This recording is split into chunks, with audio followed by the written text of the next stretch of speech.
Ухтинская школа номер 5 объявлена опорно-методической площадкой этнокультурного образования. Здесь презентовали сразу два проекта, посвященных дружбе народов. Творческие инициативы объединили национально-культурная автономия грузин Ухты и общественная организация Коми Войтер. Подробности у Виктории Науменко. Актовый зал школы номер 5 теперь похож на музейный. Здесь и уникальная экспозиция традиционных грузинских предметов быта. Экспонаты, в том числе специально привезенные из Грузии, предоставила национально-культурная автономия грузин Ухты Руставели. А еще здесь представлен долгожданный итог масштабного фотопроекта «Мир. Наше будущее». Оригинальные плакаты с мотивирующими надписями на манер советских. Кстати, герои плакатов сидят тут же в актовом зале. Ими стали ученики школы номер 5 со 2 по 10 классы. Когда ребятам предложили примерить на себя роли героев советской стилистики, был настоящий ажиотаж, делится директор школы. Желающих очень много. Мы уже отбирали, потому что это во время учебного процесса еще фотографирование идет. Так что хотели, в принципе, все участвовать, но отобрали только вот уже самых-самых.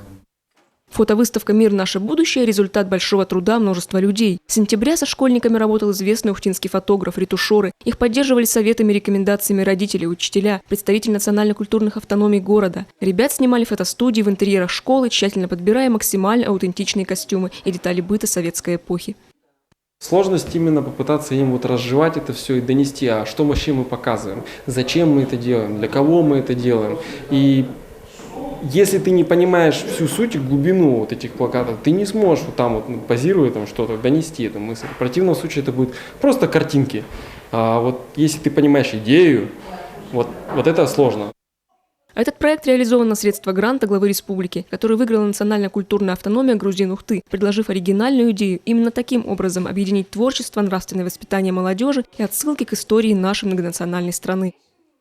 Если мы детей не будем учить, мы не будем к ним ходить в школах, в садиках, они откуда будут знать, как жили или живем все рожденные в Советском Союзе. Когда мы говорим, что Советский Союз, мы, наверное, имеем в виду, что наш общий дом всех национальностей. Тогда было 15 братских республик, и сегодняшний день они и так есть.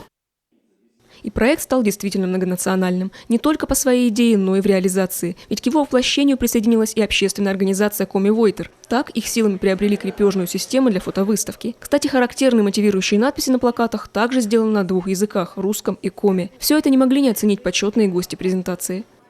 В этой школе настолько организована работа по воспитанию наших детей, школьников. Я здесь уже второй раз в этой школе, Лилия Михайловна не даст соврать, и я вижу буквально в глазах детей, насколько они пропитаны этим воспитательным духом, который витает в этой школе.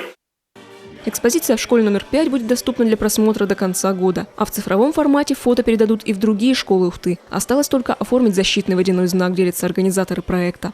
Виктория Науменко, Павел Лагутин, телеканал Юрган, Ухта.